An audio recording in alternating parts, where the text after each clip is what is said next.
Oke. Ya. Bismillahirrahmanirrahim. Assalamualaikum warahmatullahi wabarakatuh.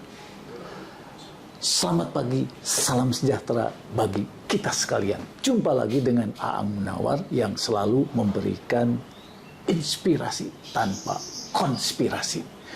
Nah, hari ini saya ketemu orang yang sudah berpengalaman di bidang logistik, supply chain management. Assalamualaikum. Waalaikumsalam warahmatullahi wabarakatuh. Pak Saleh Usman. Betul. Ya. Nah, jadi Pak Saleh Usman ini tahun 98 ketemu di Kesatuan Akademik dan selanjutnya berkiprah di perusahaan internasional. Nah, Pak Saleh Usman, apa sih yang namanya supply chain management? Ya. Ya. Supply chain itu suatu kita bisa artikan adalah suatu pergerakan ya, pergerakan barang yang dimana prosesnya dari boleh dibilang dari bahan baku sampai nyampe ke customer. Jadi ya itu satu mata rantai lah ya. Mata rantai yang sangat kompleks ya. Iya, mata rantai sangat kompleks. Untuk bahan baku sendiri ini banyak unsur yang menunjang ke sini. Betul, ya? Banyak yang menunjang. Kemudian setelah diproses juga untuk mencapai ke konsumen sebagai barang jadi, ya itu melalui proses yang cukup kompleks sebetulnya. Nah, ini dia. Mungkin dahulu orang ini tidak dianggap ya, Pak ya. Tidak. Ya orang secara awam juga tidak menganggap ini bukan suatu proses yang mudah-mudah saja sebetulnya. Jadi contohnya salah satunya adalah ya itu kan dari supply chain itu kan ada logistik ya. Logistik itu kita bisa artikan kalau di Indonesia itu gudang ya. Gudang atau apa? Gudang, ya. Ya kita kan selalu berpikir ya namanya gudang itu apa sih? Ya kan di rumah kita gudang ya pasti menyepelekan ya. Iya betul. Banyak perusahaan yang begitu orang ini tidak perform, udah masuk ke gudang katanya. Masuk ke gudang. Gitu. Nah, padahal justru yang namanya supply chain management ini yang bisa menghasilkan nilai buat perusahaan. Betul. Nilai. Itu dia. Kalau supply chain-nya sudah baik, pastinya di situ akan sangat efisien.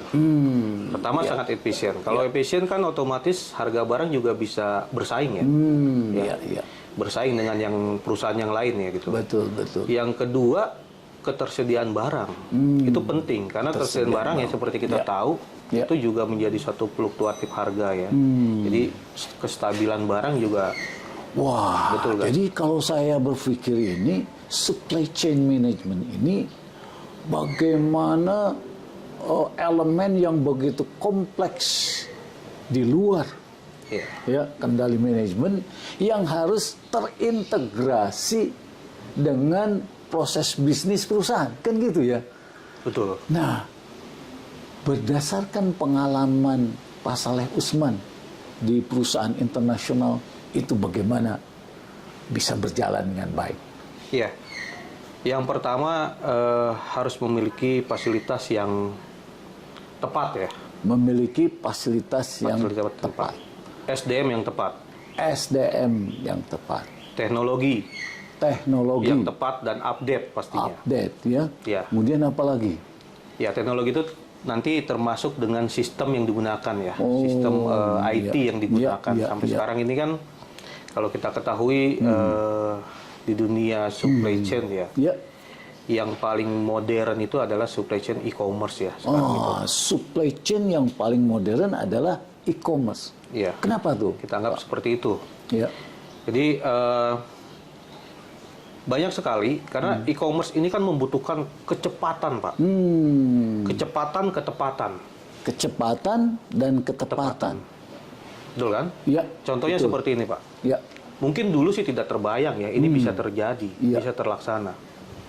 Kita lah ya, lihat di salah satu platform, mau beli barang gitu kan. Begitu kita klik, kita akan pilih mana yang tercepat itu datang. Bahkan harus same day. Iya. Bahkan sekarang harus berapa lama nyampe ke kita? 1 jam, 2 jam, ayo. Ya, termasuk ratingnya, ya. Termasuk ratingnya. Termasuk datang barangnya harus utuh, harus benar, tepat. Betul. Jangan sampai kan kita butuh barang itu, oke lah cepat. Dalam 2 jam sampai pakai, ya macam sekarang ada Gojek, Grab kayak gitu ya. Ternyata begitu datang, loh kok saya pilih sepatu contohnya nomor 45, kok datangnya nomor 40, itu kan nggak tepat juga. Terus balik lagi tuh barang dan memakan biaya pastinya kan, seperti itu. Jadi untuk menanggapi kecepatan dan ketepatan itu pasti harus didukung oleh teknologi. Dan pastilah teknologi itu tidak murah ya, tapi itu menjadi salah satu penunjang. Dan akhirnya pastinya dengan cara seperti itu kita bisa juga dengan teknologi itu kan menjangkau semua pelosok. Sekarang kan dengan teknologi telekomunikasi yang baik, mungkin orang yang jualan di Papua bisa nyampe Bogor ya kan? Iya, betul kan? Betul. Kalau dulu kita mau beli barang dari Papua, dari mana belinya? Iya, betul. Itulah. Jadi hasil dari supply chain sampai dengan saat ini, Pak. Nah, berdasarkan pengalaman Pak Saleh Usman, apakah rantai nilai yang sudah ada di Indonesia ini, termasuk pelabuhan, kapal-kapalnya, itu sudah bisa menunjang kecepatan tadi? Gimana tuh, Pak? Iya, sebetulnya kita sedang ke arah sana, Pak. Belum betul-betul, kalau ini pendapat pribadi saya ya, belum betul-betul penunjang. Karena itu kita mungkin sering juga dilihat di berita, yang namanya biaya logistik Indonesia itu masih dianggap mahal. Ya kan? Kemarin juga bahkan ada Menteri Perdagangan juga bicara begitu ya. Masih dianggap mahal ya dibandingkan dengan yang lain. Mungkin gini Pak, jadi mahal itu mungkin bisa, cara menilai mahalnya itu apa sih sebetulnya? Sebetulnya kan kalau di kita kan mungkin upah murah ya, iya kan? Tapi jatuhnya itu karena gini, di mana biaya logistik itu sudah ditentukan. Seharusnya di bawah, contohnya lah ya, di bawah 7% dari biaya produksi suatu barang, contohnya gitu ya. Kalau dia masih di atas atau apa, itu ada guidance-nya lah. Jadi ada semacam satu standar ya? Iya. Jadi biaya logistik ini maksimum 7% dari harga pokok atau harga jual. Jadi masing-masing produk berbeda-beda. Jadi kan produk itu ada barang konsumen masyarakat gitu ya. Seperti barang makanan atau apa gitu ya. Bukan konsumen masyarakat. Terus juga ada mungkin barang otomotif, ada barang apa kan itu berbeda-beda. Biaya logistik harus seberapa. Jadi ukuran persentase itu memang berbeda-beda setiap komoditi. Ukurannya berbeda-beda. Kenapa masih dianggap mahal?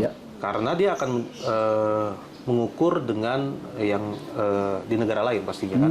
Negara lain kok bisa untuk komoditi ini bisa sekian persen gitu kan. Kok di Indonesia nggak gitu. Karena komoditi ini juga dijual di negara lain itu berbeda juga kan.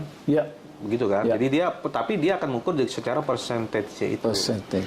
Iya kan. Bukan berdasarkan nilai rupiahnya sebetulnya. Nah, berdasarkan pengalaman Pak Saleh Usman, perusahaan-perusahaan apa yang sudah menciptakan supply chain yang begitu bagus sehingga mereka efisien? Gimana itu? Iya. Baik perusahaan lokal maupun internasional ya, sudah banyak sih sebetulnya di Indonesia yang perusahaan-perusahaan besar itu sudah menerapkan supply chain ini. Ya. Mungkin kita kalau boleh disebutkan ya seperti Unilever, Danone, itu kan perusahaan besar ya. Itu yang dari luar ya, itu pasti memiliki konsep supply chain yang sudah sangat baik, gitu kan ya. Jadi kaidah-kaidahnya memang diikuti benar. Bahkan mereka dalam supply chain ini itu tidak dibawa, tidak langsung di bawah perusahaannya itu. Bahkan sudah menggunakan perusahaan lain, di-outsource-kan lah, gitu kan. Kenapa di-outsource-kan? Saya beberapa kali juga sempat bertanya ya kepada yang berkompeten dalam bidang itu, karena mereka ingin menggunakan orang yang sudah memiliki expertise, keahlian khusus, dan itu akan jauh lebih baik. dibanding mengelola sendiri. Mungkin perusahaan third-party logistik seperti itu ya.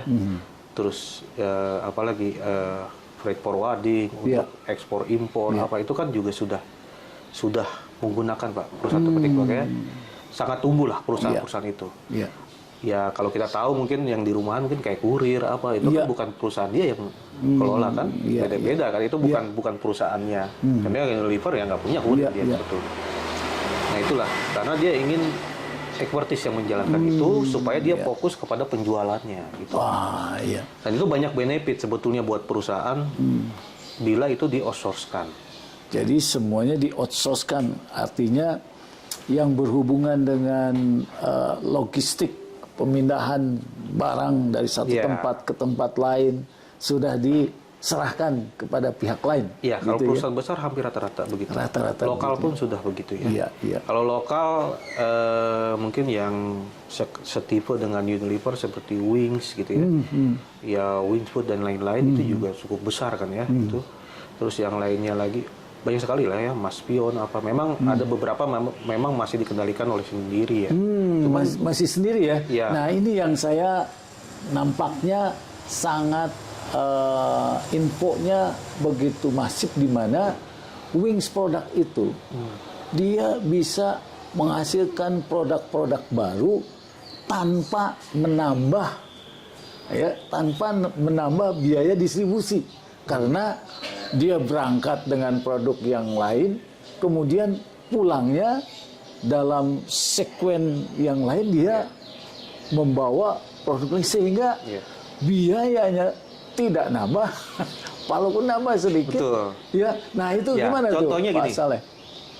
Contohnya Danone Aqua lah ya. Contohnya dari yang besar ya, kita biasa lihat di jalanan gitu ya, orang bawa truk bawa aqua galon lah gitu kan ya. Itu yang namanya tadi yang Bapak utarakan itu konsep di logistik namanya, konsep di distribusi namanya adalah milk run ya.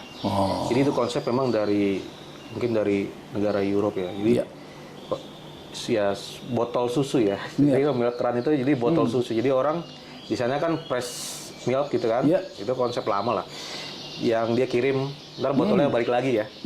Kayak mungkin teh botol apa gitu kan, kayak gitu ya. Itu kan memanfaatkan gitu Pak. Namanya milk run. Itu bahkan sampai merambah ke otomotif apa gitu ya, terutama untuk spare part apa itu dengan teknologi apa dengan konsep itu supaya memangkas biaya. Contohnya dari sini lah ya. Di sini kan banyak gudang di daerah Sentul lah. Ya, dia ada pengiriman contohnya ke Surabaya.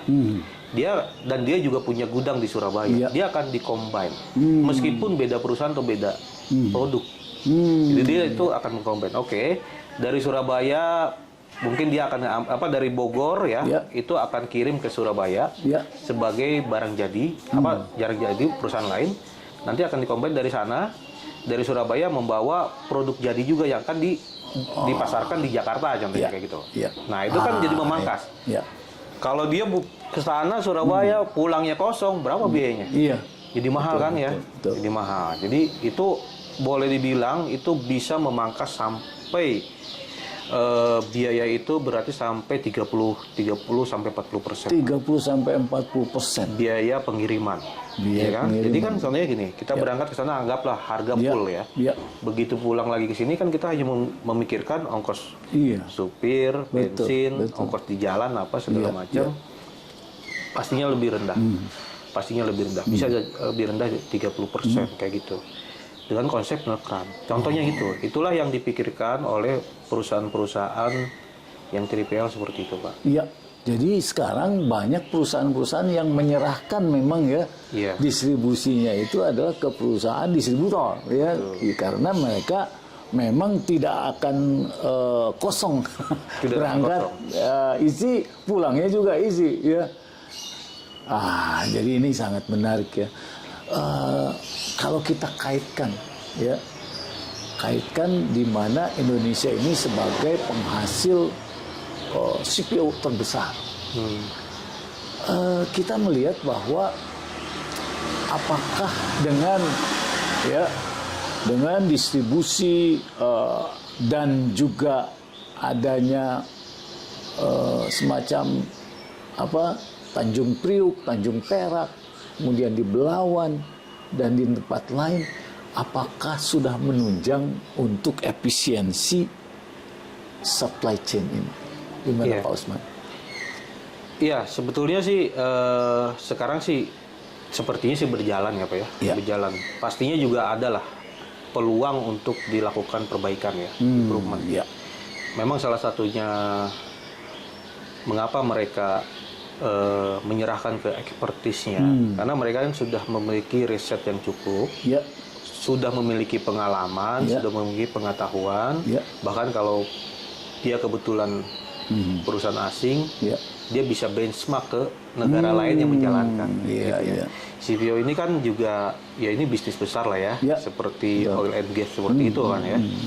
Dan memang di Indonesia itu memang ya cukup besar dan sekarang juga memang selalu akan dikembangkan sepertinya ya ke daerah-daerah. Sekarang Kalimantan sudah semakin banyak ya CPO, karena ini cukup menguntungkan seperti ini. Dan memang banyak produk jadi itu memerlukan material ini Pak. Kayak gitu. Itu pastinya juga membutuhkan kecepatan, ketepatan, kan? Ya ini kan juga kalau untuk ini kan ada ekspor, ada juga untuk barang material dalam negeri gitu ya. Kalau kita seperti tahu kan kalau dalam negeri yang awamnya lah ya, yang banyak orang tahu itu untuk penggunaan minyak goreng ya. Ya kan? Itu kan juga harus betul-betul tersebar dengan baik. Tersebar dengan baik. Bagaimana? Itu tantangannya cukup tinggi karena kita negara kepulauan. Banyak kepulauan yang memiliki jumlah penduduk yang banyak, yang areanya tersebar, Pak. Dan juga masih berfluktuasi fasilitasnya itu. Betul. Sepertinya sekarang sih sudah cukup baik ya.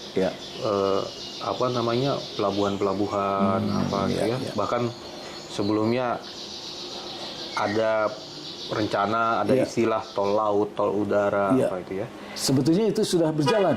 Iya, itu ada beberapa yang sudah berjalan, Pak. Yang dimana tol ditambah Contohnya yang sekarang ini kan tol banyak ya. Dari sini ke Surabaya kan dulu tuh sangat memerlukan effort yang tinggi. Iya kan? Dari sekarang ke Surabaya langsung tol cepat. Meskipun biayanya lebih mahal, tapi kan bisa lebih cepat, pasti akan menurunkan biaya juga. Betul kan. Kalau bawaannya lebih banyak begitu ya, per unitnya semakin rendah gitu. Iya, seperti itu. Dan bisa juga Pak, nggak cuma menggunakan truk sekarang kan, dengan kereta juga itu jauh lebih murah. Kereta jauh murah ya. Jauh lebih murah. Kalau antar pelabuhan juga jauh lebih murah. Pantes Cina mengirim produk-produknya ke Eropa pakai kereta. Iya, karena itu kan bisa dalam jumlah yang sangat besar.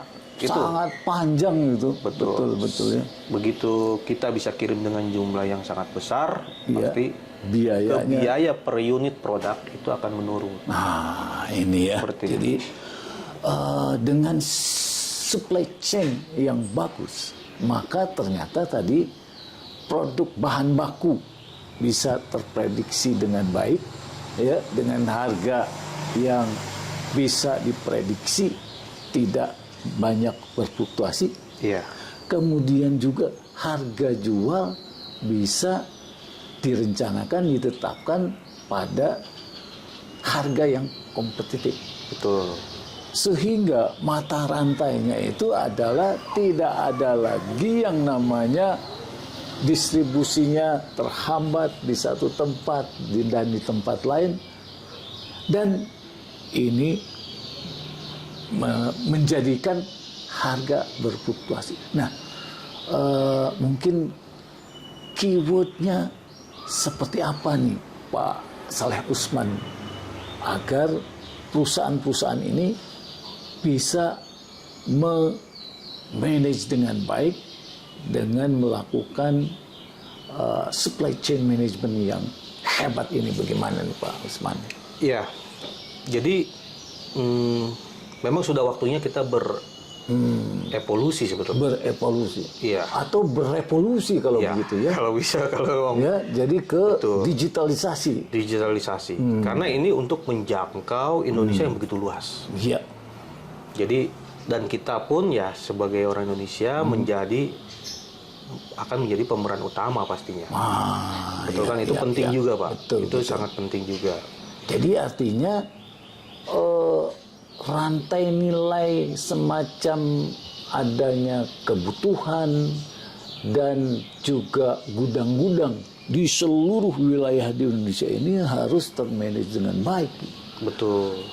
Dengan kecepatan yang hebat ini memang harus dengan digitalisasi. Digitalisasi. Dan itu kalau menurut Pak Usman pasti bisa dihasilkan dengan baik itu kebutuhan pokok ya, Iya. minyak goreng tadi, gula lah, beras lah ya. Jadi artinya pada saat terjadinya fluktuasi harga itu menandakan adanya salah satu rantai yang terhambat. terhambat. Kalau begitu, inilah waktunya Indonesia melakukan digitalisasi di segala bidang agar rantai nilai berbagai macam data yang dibutuhkan untuk stabilisasi kebutuhan, stabilisasi harga bisa dicapai dengan baik. Demikian yang bisa saya sampaikan. Terima kasih. Wassalamualaikum warahmatullahi wabarakatuh. Waalaikumsalam.